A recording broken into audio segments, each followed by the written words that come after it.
नमस्कार, traders diary में स्वागत है आपका। आपके साथ मैं हूं आशीष चतुर्वेदी। और नमस्कार, मैं हूं आपके साथ कुशल गुप्ता। कारोबारी हफ्ते का है दूसरा दिन। अमेरिकी बाजारों से भी आशीष अच्छे संकेत आते हुए दिख रहे हैं। लगातार 11वें दिन डाउ जोन्स में हमें बेहतरीन तेजी देखने को मिली है, पर हमें ही देखना होगा कि हमारे बाजारों पर किस तरह का रिएक्शन आता दिख रहा है, क्योंकि पिछले 2-3 हफ्तों से हम लगातार जब भी इस शो में इस चीज़ की बात करते हैं कि ग्लोबल बाजारों से हमारी कहीं ना कहीं थोड़ी सी डीकपलिंग होती हुई दिख रही है, वो गिरावट के साइड पर भी देखने को मिल रही है। क्योंकि शुक्रवार के दिन भी हमारे यहाँ पर गिरावट थी। इनफैक्ट कल के दिन में भी आप देखिए तो यहाँ पर जिस तरह का दबाव बनता हुआ नजर आया था निफ्टी में, अब देखना है कि आज यहां पर किस तरह का एक्शन आता है। क्योंकि कल बहुत ज्यादा सपोर्ट आपको बैंकों के नतीजों से भी नहीं देखने को मिला, बट बहरहाल आज जो नंबर्स आने वाले हैं उसका क्या रिएक्शन आता है उस पर भी आपको फोकस कर चलना चाहिए। गिफ्ट निफ्टी करीबन 26 अंकों की तेजी दिखा रहा है, पर जिस तरह का सेटअप बन रहा है, या तो अर्निंग्स का रिएक्शन का भारी दबाव होने वाला है, इनफैक्ट मंथली एक्सपायरी भी अब करीब आ रही है। तो इन सभी संकेतों के बीच किस तरह से आज ट्रेडिंग और साथ ही जो इन्वेस्टमेंट आइडियाज हम लेकर आए हैं उस पर भी चर्चा करेंगे। एफआईज की तरफ से भी थोड़ा सा हाथ रोका गया है। कैश सेगमेंट में आप देखिए 80-85 करोड़ की बिकवाली यहाँ पर हमें एफआईज की तरफ से देखने को मिली है, तो बहुत ज़्यादा रुझान आपको वहाँ से भी नहीं देखने को मिलेगा। पर दूसरी तरफ हमारे लिए एक नेगेटिव खबर के संकेत है कच्चे तेल को लेकर। लगातार पिछले 2 दिनों में आप देखिए ऑलमोस्ट $3.5% तक की तेजी कच्चे तेल में आती हुई दिख रही है, जिस कारण से $83 के आसपास अब ये कच्चा तेल जो है पहुंचता हुआ नजर आ रहा है। 82.75 अभी फिलहाल इस लेवल्स पर कच्चा तेल ट्रेड करते हुए दिख रहे हैं। तो इन सभी संकेतों के बीच किस तरह से आज हमारे बाजार पैन आउट होते हैं, क्या कंसोलिडेशन का जो दौर है वो जारी रहने वाला है या फर्दर बिकवाली आएगी, या फिर इस चीज से हम रिवर्सल्स होते हुए दिखेंगे, इन चीजों को समझना बेहद ज़रूरी है बाजार की स्ट्रेटेजी के लिए। तो वो तो हम लोग 8 बजे में लेंगे जब अनिल सर और दीपांशु हमारे साथ जुड़ेंगे। बट बहरहाल इस शो में जो 20 दमदार ट्रेडिंग और साथ ही जो इन्वेस्टमेंट आइडियाज हम आपके सामने लेकर आते हैं उसकी शुरुआत कर लेते हैं। तो आशीष, पहले तो आप बताएं कि आपको कैसा आज का सेटअप लग रहा है, कितने बाई कितने सेल एंड कैसा मूड माहौल है? देखिए, सेटअप थोड़ा सा कंफ्यूजिंग है, क्योंकि जिस प्रकार से कल के सत्र में एक्शन देखने को मिला, तो हो सकता है कि आपको इंडेक्स लेवल पर थोड़ा सा चौपी सेशन देखने को ले, बार बार लाल से हरे निशान, हरे से लाल निशान। लेकिन स्टॉक्स अपने चल रहे हैं और वहाँ पर प्रदर्शन आपको काफ़ी बढ़िया देखने को मिल रहा है, जहाँ पर नतीजे काफ़ी अच्छे हैं, उन्हें बाजार अच्छी तरीके से रिवॉर्ड भी कर रहा है। तो पूरा फोकस जो है नतीजे साथ है।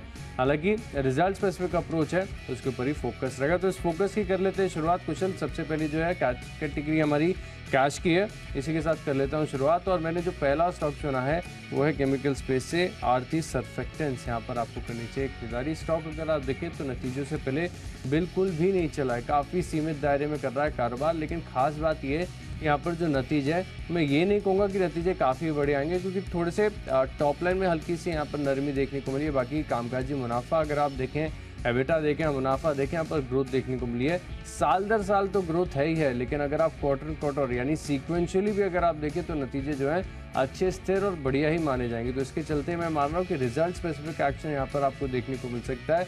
630 रुपये के लक्ष्य यहाँ पर आप खरीदारी करके चल सकते हैं। अभी भाव चल रहा है इसका फिलहाल करीब 615 रुपये के आसपास का।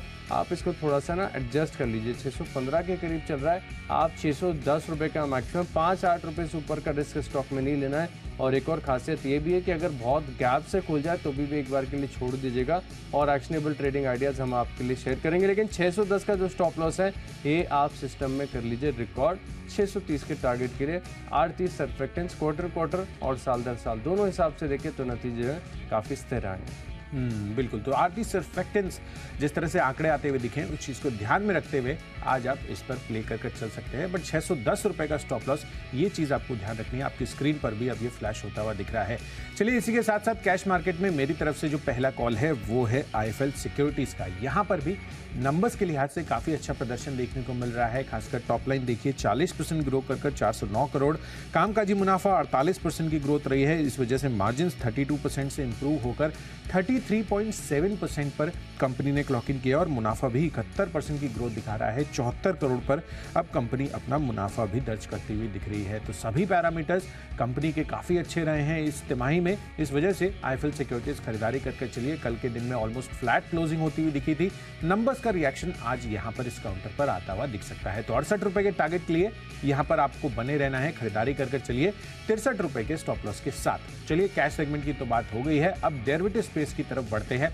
इसमें पहला जो कॉल है फ्यूचर्स का, उस पर अब चर्चा कर लेते हैं। तो इसमें सबसे पहले मैंने स्टॉक चुना है इस कैटेगरी में मारुति सुजुकी का, जहां पर आपको बिकवाली करने की राय है। अब ये बड़ा रिकॉल की खबर जो है आती हुई दिख रही है। वैसे भी अगर आप देखें तो टेक्निकली भी कल ये स्टॉक कमजोर था, बट लार्जली जिस तरह की ये खबर है 5 जुलाई 2021 से लेकर 15 फरवरी 2023 के बीच में जो एस्प्रेसो गाड़ियों का प्रोडक्शन हुआ है, इको गाड़ियों की प्रोडक्शन हुई है 87,599, ये आंकड़ा अपने आप में काफ़ी बड़ा मुझे लग रहा है। और मुझे लग रहा है कि यहाँ पर ये जो कारों का रिकॉल कंपनी करती हुई दिखी, ऑफ कोर्स ये वॉलंटरी रिकॉल है उनकी तरफ से ही है, पर कहीं ना कहीं जो सेंटिमेंट्स बन रहे हैं इस कंपनी के लिए, इस चीज़ को ध्यान में रखते हुए वो हो सकता है कि आज यहाँ पर दबाव बनाते हुए दिखे। इंट्राडे पे क्या फंडामेंटली कोई खराबी नहीं है काउंटर में, पर आपको ये चीज़ ध्यान रखनी है कि इस तरह की खबरें जब भी बनती है कोई भी कंपनी या स्टॉक के लिए, हो सकता है कि यहाँ पर आपको दबाव भी आता हुआ दिखे। तो यहाँ पर बिकवाली कर चलनी है आपको 9,450 रुपए के टारगेट के लिए 9820 रुपए आपको रखना होगा स्टॉप लॉस। तो यहाँ पर स्टॉप लॉस रख के चल सकते हैं। फ्यूचर्स के लिहाज से देखिए स्टॉक मुझे समझ में आ रहा है पीआई इंडस्ट्री, जहाँ पर आप शॉर्ट पोजीशन बना के चल सकते हैं। केमिकल स्पेस में अगर आप देखें तो फिलहाल हालत ख़राब हो गई है। कल एसआरएफ के जो है नतीजे आए थे, उन एसआरएफ के नतीजों के बाद जो कमेंट्री आई, इसका भी इम्पैक्ट देखने को मिला। 3-3.5% की गिरावट यहाँ पर देखने को मिली, लेकिन काफ़ी हद तक ये जो कमज़ोर नतीजे हैं ऑलरेडी प्राइज्ड हैं, लेकिन इसके बाद भी जो कमेंट्री निकल कर आ रही है बिल्कुल भी सपोर्टिव नहीं है और ऐसा लग नहीं रहा है कि यहाँ से आपको थोड़े से रिवर्सल के संकेत लाइकली शॉर्टली देखने को मिलेगी। तो पीआई इंडस्ट्रीज ये भी स्टॉक ऐसा है जिसमें एक तरफा रैली आई थी, अब काफ़ी दिनों से करेक्शन के फेज में चल रहा है, टेक्निकली थोड़ा सा कमज़ोर ही नज़र आ रहा है। मैं मान रहा हूँ कि केमिकल स्पेस के साथ इस स्टॉक की भी धुलाई होनी चाहिए। 36 रुपये तक के जो टारगेट्स हैं यहाँ पर आपको देखने को मिल सकते हैं। कोई बड़े अग्रेसिव टारगेट्स के लिए मैं यहाँ पर शॉर्ट पोजीशन नहीं बनाकर चल रहा हूँ, लेकिन 3650 ये स्टॉप लॉस आप सिस्टम में ज़रूर रखिएगा। इसके पार निकल गया तो हो सकता है कि थोड़ी बहुत आपको मूव्स देखने को, लेकिन फिलहाल जिस प्रकार का टेक्निकल स्ट्रक्चर है, मूड माहौल पूरे केमिकल स्पेस में बना हुआ है, पीआई इंडस्ट्रीज यहाँ पर कंफर्टेबली आप शॉर्ट करके चल सकते हैं। बढ़ते हैं ऑप्शंस की ओर। तो ऑप्शंस में एक और केमिकल स्पेस का चार्ट दिखा है जहां पर लगातार वीकनेस ही वीकनेस है। लंबे समय से स्टॉक चल रहा है डाउन ट्रेंड में। चार्ट अगर आप देखेंगे तो बिल्कुल यहां पर एक दिन भी रिवर्सल टिक नहीं पाया। स्टॉक का नाम है आरती इंडस्ट्रीज। यहां पर पुट ऑप्शन के माध्यम से आपको करनी चाहिए बिकवाली। बहुत ही कमजोर स्ट्रक्चर है। 415 रुपये का जो पुट ऑप्शन है, माफ कीजिएगा 465 का जो पुट ऑप्शन है, यहाँ पर आपको फोकस करके चलना चाहिए। और दिन के दौरान गिरावट आती है तो इस पुट ऑप्शन की वैल्यू बढ़कर हो जाएगी 8 रुपये। 5 रुपये के करीब की कल की क्लोजिंग है, आप 4 रुपये का लगा लीजिए स्टॉप लॉस। और बेहद कमज़ोर टेक्निकल स्ट्रक्चर है। सिर्फ एक ही दिक्कत है कि बहुत ज़्यादा ओवरसोल्ड भी हो चुका है, तो ये एक थोड़ा सा रिस्क है, जिसके चलते हमने स्टॉप लॉस अपना टाइट रखा है 4 रुपये का। यहाँ पर पुट ऑप्शन के माध्यम से करेंगे बिकवाली। बिल्कुल, तो चलिए यहाँ पर पुट ऑप्शन आपको खरीद कर चलना है आरती इंडस्ट्रीज में। मेरी तरफ से भी पुट ऑप्शन खरीदना है और वो होगा अपोलो टायर्स का। टायर स्पेस और साथ ही पेंट स्पेस, इस पर आपको नजर रखनी है। कच्चे तेल में लगातार जिस तरह से तेजी होती हुई दिख रही है, उसका इम्पैक्ट आपको नेगेटिव साइड पर इन सभी कंपनियों पर पड़ता हुआ दिख सकता है। तो इस वजह से मुझे 415 रुपये का पुट ऑप्शन अपोलो टायर्स में खरीदारी करनी है। 4 रुपये पर उपलब्ध है। 8 रुपये का टारगेट आज के लिए बना सकते हैं, डबल हो सकता है यहाँ से, पर 2 रुपये आपको स्टॉप लॉस भी नहीं भूलना है। इस वजह से अपोलो टायर्स में आपको करनी है बिकवाली पुट ऑप्शन के हिसाब से। अगली हमारी कैटेगरी टेक्नोपेक। कुशल बताइए। देखिए टेक्निकल चार्ट्स पर आशीष एक और स्टॉक बिकवाली का नजर आ रहा है मुझे, और वो है बर्जर पेंट्स का काउंटर, जहां पर आपको करनी है बिकवाली। वैसे भी आप देखिए पेंट स्टॉक्स पर लगातार पिछले 4-5 दिनों से थोड़ा सा दबाव देखने को मिल रहा है, और कल के दिन में भी आप देखिए तो यहाँ पर ऑलमोस्ट दिन के लो पॉइंट पर जाकर बर्जर पेंट्स बंद होता हुआ नजर आया था। और कच्चे तेल में जिस तरह की तेजी होती हुई दिखी ओवरनाइट, वो कहीं ना कहीं इनके लिए एक और फर्दर डैम्पनर भी हो सकता है। बहरहाल आज देखना है कि एशियन पेंट्स के किस तरह के नंबर्स आते हुए नजर आते हैं, पर बर्जर पेंट्स पर मुझे लग रहा है कि दबाव आज आपको देखने को मिल सकता है। तो 672 रुपये के टारगेट के लिए बिकवाली करनी है, 698 रुपये रखना है स्टॉप लॉस। टेक्निकली स्टॉक मुझे पसंद आ रहा है गेटवे डिस्ट्रिक्ट पार्क, यहाँ पर रखेंगे फोकस। स्टॉक में अगर आप देखें तो हलचल हो रही है तेज। कल के सत्र में भी अगर आप देखें तो बड़ा ब्रेकआउट यहाँ पर देखने को मिला था, लेकिन समाव थोड़ा सा ऑफ आइज हो गया। लेकिन अभी भी जिस प्रकार की क्लोजिंग और स्ट्रक्चर के साथ यहाँ पर चार्ट पैटर्न्स बने हुए हैं, मैं मान रहा हूँ कि तेजी यहाँ पर आपको देखने को मिल सकती है। तो कंफर्टेबली एक स्टॉप लॉस के साथ, यानी 72 रुपये के स्टॉप लॉस के साथ गेटवे डिस्ट्रिक्ट पार्क्स में आप कर सकते हैं खरीदारी। 84 रुपये तक के जो टारगेट्स हैं यहाँ पर आपको देखने को मिल सकते हैं। और गेटवे डिस्ट्रिक्ट पार्क्स के साथ अन्य जो लॉजिस्टिक स्टॉक्स हैं, इनको भी एक बार रडार पर रखिएगा। इनमें कुछ हलचल ज़रूर देखने को मिल रही है। अब बात करते हैं फंडा पिक की, तो फंडा पिक के लिहाज से देखिए वैसे तो सभी बड़े दिग्गज नतीजे कल मार्केट के दौरान ही आ गए थे, सिर्फ एक टाटा स्टील रह गया था। यहाँ पर भी जो नतीजे हैं वो काफ़ी हद तक स्थिर ही माने जाएंगे, जितना हमारा एस्टिमेट था बिल्कुल उसके मुताबिक यहाँ पर आपको नतीजे देखने को मिले। लेकिन खास बात है कि जो भारतीय इकाई है इसका प्रदर्शन अगर आप देखें तो पिछले 2 से 3 क्वार्टर से मैं काफ़ी क्लोजली मॉनिटर कर रहा हूँ, ये अपने आप अपनी अलग ही चाल चल रहा है। ग्लोबल में नो डाउट कि काफ़ी ज़्यादा प्रेशर देखने को मिल रहा है। यूके की जो इनकी सब्सिडरी है यहाँ पर थोड़ी सी दिक्कतें चल रही है, लिक्विडिटी कंसर्न्स है, लेकिन बाकी भारतीय ऑपरेशंस की बात करें तो मजबूत और तगड़ा टर्न अराउंड यहाँ पर आपको देखने को मिला है। और एबिटा प्रति टन का जो एस्टिमेट था इससे थोड़े से बेहतर ही आंकड़े यहाँ पर आपको देखने को मिले। तो हो सकता है कि आज यहाँ पर थोड़ा सा यूके के खराब प्रदर्शन के चलते नेगेटिव रिएक्शन आपको देखने को मिले, स्टॉक में हल्की सी गिरावट है, लेकिन वही गिरावट आपके लिए मौका है। और जब भी स्टॉक आपको सस्ता मिले, ऐसा नहीं कि आज बताया तो आज के आज ही आपको खरीदारी करनी है। जिस दिन बड़ी गिरावट के साथ ये स्टॉक मिले इसको आप एक्यूमुलेट करके चल सकते हैं। कमोडिटी के जितने भी बड़े प्लेज हैं इनमें सबसे खासियत है कि इनकी डिविडेंड यील्ड भी काफ़ी स्ट्रॉन्ग है, वैल्यूएशन इस भाव पर भी सस्ती नजर आ रहे हैं। तो 3 महीने का व्यू बनाकर फंडा पिक के लिहाज से गिरावट के दौरान करें खरीदारी। 130 तक के टारगेट आपको टाटा स्टील दिखाएगा। बिल्कुल। तो टाटा स्टील नंबर्स के लिहाज से यहाँ पर जो भारतीय ऑपरेशंस है वहाँ पर काफ़ी अच्छा प्रदर्शन होता हुआ दिख रहा है। चलिए इसी के साथ साथ फंडा पिक में मेरी तरफ से है जेके पेपर का काउंटर, जहाँ पर आपको खरीदारी करने की राय है। दरअसल आप देखिए फंडामेंटली जिस तरह से क्यूज़ बन रहे हैं सरकार की तरफ से भी, जो प्लास्टिक पर इश्यूज़ बनते हुए दिख रहे हैं, बैन लगते हुए दिख रहे हैं, उस वजह से जेके पेपर में हमें बहुत ही शानदार तेज़ी पिछले 1 साल में आती हुई दिखी थी।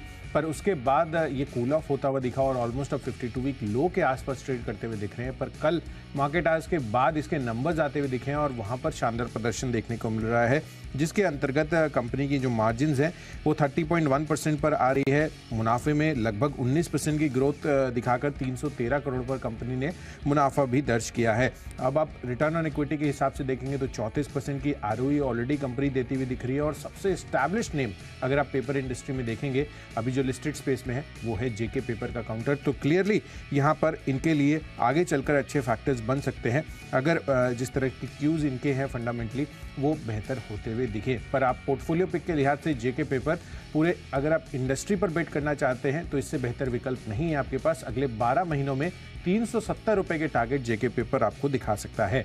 चलिए इसी के साथ साथ निवेश की जो पिक है उस पर एक फोकस कर लेते हैं। तो इन्वेस्टमेंट पिक है मेरी तरफ से आदित्य बिरला सन लाइफ ईएमसी का। इसके पहले पिछले हफ्ते मैंने आपको यूटीआई एएमसी बताया था, तो लगातार आपको तमाम जितनी भी एएमसीज है उस पर फोकस कर चलना है, क्योंकि अगर आप देखें तो यहाँ पर जो एयूएम है भारतीय म्यूचुअल फंड इंडस्ट्री का, अगर आप 2013 में देखेंगे तो वो 8.11 ट्रिलियन रुपीस का था, जो कि अब बढ़कर जून एंडिंग तक 44 ट्रिलियन रुपीस हो गया है। यानी कि 5-fold इंक्रीज पिछले 10 सालों में आपको एयूएम में आता हुआ दिख रहा है। तो जाहिर सी बात है कि जितने भी एएमसी स्टॉक्स हैं आगे चलकर भी बहुत अच्छा प्रदर्शन कर सकते हैं, क्योंकि सिप इनफ्लोज भी अब जो मई महीने में थे वो रिकॉर्ड लेवल्स पर मंथली सिप इनफ्लोज भी आते हुए नजर आए थे। तो फंडामेंटल क्यूज जो है इन सभी एएमसी स्टॉक्स के लिए बेहतरी के संकेत हैं। 480 रुपए अगले 12 महीनों में आपको ये काउंटर भी दिखा सकता है। निवेश के लिहाज से स्टॉक मुझे पसंद आ रहा है ओबरॉय रियल्टी। यहाँ पर अगर आप देखें तो मुंबई की रियल एस्टेट मार्केट में एक बढ़िया बस देखने को मिल रहा है और प्रीमियम सेगमेंट में इनकी पकड़ काफ़ी बढ़िया देखने को मिल रही है। तो ओबरॉय रियल्टी यहाँ पर थोड़ा सा लंबी अवधि का नजरिया बनाइए, 9 से 12 महीने का समय दीजिए और रिजल्ट्स को काफ़ी क्लोजली मॉनिटर कीजिए। 1300 रुपये तक के जो टारगेट्स हैं यहाँ पर आपको देखने को मिल सकते हैं। ओबरॉय रियल्टी यहाँ पर आपको करना है निवेश। अब बात करें खबरों की, तो खबरों के लिहाज से पसंद है एस्ट्राजेनेका, पहले भी पसंद था और निचले स्तर पर लगातार काफ़ी बार आपको रिकमेंड भी किया, क्योंकि इनकी खासियत है कि जिस प्रकार की दवाएं ये बनाते हैं वन ऑफ अ काइंड। अभी भी अगर आप देखें तो इनको एक टैबलेट के लिए मंजूरी मिलती है जो हार्ट फेलियर के उपचार में प्रयोग की जाती है। नॉर्मल जो सर्दी जुकाम वाली दवाइयाँ होती है कुशल ये नहीं बनाती है, काफ़ी स्पेशलाइज्ड जो इनकी ड्रग्स हैं इनके कारोबार में। तो एस्ट्राजेनेका फार्मा यहाँ पर आपको रखना है फोकस। 3,875 रुपये का टारगेट है और स्टॉप लॉस लगाइए। ट्रेडिंग के लिहाज से बता रहा हूँ 3,740 रुपये का। बिल्कुल। तो एस्ट्राजेनेका यहाँ पर खरीदारी करने की राय आ रही है आशीष की तरफ से। मेरी तरफ से है यहाँ पर खबरों के लिहाज से उषा मार्टिन का काउंटर, जहाँ पर खरीदारी करनी है। पॉजिटिव फंड एक्शन होता हुआ दिख रहा है यहाँ पर, जिसके अंतर्गत 16 स्ट्रीट एशियन जेम्स फंड ने लगभग 16.5 लाख शेयरों की खरीदारी की है 329 रुपये के भाव पर। तो मुझे लग रहा है कि यहाँ पर ये फंड एक्शन के लिहाज से खरीदारी और अच्छी हो सकती है। रिटेल निवेशकों की तरफ से भी कल भी 2% की तेजी रही थी। 344 रुपये के टारगेट के लिए खरीदारी करनी है। 328 रुपये का आपको रखना होगा स्टॉप लॉस। बढ़ते हमारी आखिरी कैटेगरी यानी माई चॉइस की तरफ। तरफ। और यहाँ पर जो पहला स्टॉक मैंने चुना है वो है सोना BLW प्रिसिशन। यहाँ पर आपको करनी है खरीदारी। दरअसल अगर आप देखें तो टेस्ला की भारत में मैन्युफैक्चरिंग इकाई लगाने की खबरें काफ़ी तेज़ हो गई हैं, लगातार खबरें आती जा रही हैं। और एक बड़ा प्लेयर टेस्ला जैसा भारत में आ गया तो पूरा का पूरा EV इकोसिस्टम अगर आप देखें पूरी तरीके से बदल जाएगा। बड़े मेजर डेवलपमेंट्स यहाँ पर देखने को मिलेंगे। तो आप सोना BLW यहाँ पर खरीदारी करके चल सकते हैं। 605 के लक्ष्य के लिए 570 का लगाइए स्टॉप लॉस। अगला स्टॉक की लिस्ट में एक और ऑटो एंसिलरी है, लेकिन शायद EV से ज़्यादा लेना देना नहीं है, लेकिन हर गाड़ी में इनके प्रोडक्ट्स का इस्तेमाल होता है। असाई इंडिया, यहाँ पर आप फोकस करके चलेंगे। 582 रुपये का टारगेट है, 558 रुपये का लगाएंगे स्टॉप लॉस। और आखिरी स्टॉक है मेरी लिस्ट में AGI ग्रीन पैक। यहाँ पर भी अगर आप देखें तो स्टॉक लगातार ऑल टाइम हाई पर चल रहा है, लेकिन जिस प्रकार के और जिस एंगल के ब्रेकआउट के साथ इसने ऑल टाइम हाई का ब्रेकआउट दिया है, स्टॉक लग नहीं रहा है कि यहाँ से रुकेगा। तो खरीदारी करेंगे, लेकिन बहुत बढ़ चुका है तो कॉशियसली स्टॉप लॉस भी सिस्टम में ज़रूर लगेगा। 665 रुपये का 680 रुपये तक के स्तर यहाँ पर देखने को मिलेंगे। बिल्कुल। तो चलिए, AGI ग्रीन पैक यहाँ पर तो खरीदारी करनी है। आखिरी पिक आशीष की तरफ से आती हुई दिख रही है। मेरी तरफ से माई चॉइस कैटेगरी में खरीदारी के कॉल्स हैं। उसमें सबसे पहला है ऑयल इंडिया। कच्चे तेल में जिस तरह की तेजी होती हुई दिख रही है उससे ऑयल प्रोड्यूसर्स को फायदा होगा, तो ONGC ऑयल इंडिया जैसे स्टॉक्स पर नजर रखिए। 3 महीनों की ऊंचाई पर कच्चा तेल पहुंचता हुआ दिख रहा है। 266 का टारगेट रखिए, 255 रुपए का रखिए स्टॉप लॉस। दूसरा कॉल है JSPL पर। बेस मेटल्स में अच्छी खासी रिकवरी हमें देखने को मिल रही है। US के बाजारों में भी तेजी थी, तो मुझे लग रहा है कि यहाँ पर आज जो मेटल काउंटर्स हैं वो अच्छे फोकस में रह सकते हैं। खरीदारी कर चलिए। 650 रुपए के टारगेट के लिए 622 रुपए का स्टॉप लॉस है। और आखिरी कॉल है सेल पर, जहां पर आपको खरीदारी करनी है। तक सिमिलर है जैसा कि मैंने आपको JSPL के लिए बताया। तो 93 रुपए के टारगेट के लिए खरीदारी करिए, 87 रुपए का रखिए स्टॉप लॉस। तो चलिए, जो 20 स्टॉक्स है इनकी फोकस लिस्ट होगी तैयार। और अगर आपने कोई भी स्टॉक या कोई भी लेवल मिस कर दिया तो पहले जल्दी से देखिए रिकैप। कैश का स्टॉक की लिस्ट में आरती सर्फेक्टेंट्स। नतीजे साल दर साल, तिमाही दर तिमाही दोनों आधार पर काफी स्थिर है। PI इंडस्ट्रीज के फ्यूचर में करेंगे बिकवाली। और आरती इंडस्ट्रीज लगातार डाउन ट्रेंड में बना हुआ है। 465 रुपए की पुट ऑप्शन खरीदेंगे। टेक्निकली पसंद आ रहा है Gateway Distriparks. Fundamentally Tata Steel गिरावट में मिले तो निवेश के लिहाज से खरीदारी करके चल सकते हैं। और निवेश के लिहाज से एक और स्टॉक है ओबरो रियल्टी। खबरों का असर देखने को मिलेगा एस्ट्राजेनेका फार्मा में। सोना BLW, टेस्ला भारत में मैन्युफैक्चरिंग इकाई लगाएगा, इसकी खबरें तेज हो रही हैं। पूरे इकोसिस्टम में बड़ा बदलाव देखने को मिल सकता है। असाई इंडिया यहाँ पर भी खरीदारी करेंगे। और AGI ग्रीन यहाँ पर 680 रुपये का टारगेट है। इन 10 स्टॉक में मेरा कन्विक्शन सबसे ज़्यादा है। टेक्नोपिक, गेटवे डिस्ट्री पार्क्स 84 रुपये के लक्ष्य के लिए खरीदारी करेंगे। बिल्कुल। तो चलिए, नतीजों के दम पर कैश में IFL सिक्योरिटीज़ ये खरीदारी करने की राय है। साथ ही मारुति सुजुकी इसको बेचकर चलिए। जो गाड़ियों की रिकॉल की खबर आई है सेंटिमेंटली नेगेटिव रह सकती है। कच्चा तेल 3 महीनों की ऊंचाइयों पर पहुंचता हुआ दिख रहा है। तो अपोलो टायर्स और बर्जर पेंट्स आपको बेचकर चलना है। JK पेपर अगले एक साल में 370 रुपये के टारगेट दिखा सकता है। नतीजे भी अच्छे आए हैं। निचले स्तरों से अच्छा रिबाउंड भी एक्सपेक्टेड है। आदित्य ABSL AMC निवेश के लिहाज से ये अच्छा लग रहा है स्टॉक। साथ ही खबरों के दम पर Usha Martin positive fund action हुआ है। माई चॉइस कैटेगरी में ऑयल इंडिया, JSPL और सेल में आपको खरीदारी करने की राय। और इन सब में आज के लिए जो मेरा बेस्ट पिक बन रहा है वो है ABSL AMC का। AMC काउंटर्स वैसे ही बड़े फोकस में दिख रहे हैं, जिस तरह से लगातार सिप इनफ्लोज भी बढ़ रहे हैं और AUM में भी अच्छी खासी ग्रोथ देखने को मिली है। तो अगले एक साल में 480 रुपए के टारगेट के लिए यहाँ पर आप प्ले ऑन कर चल सकते हैं।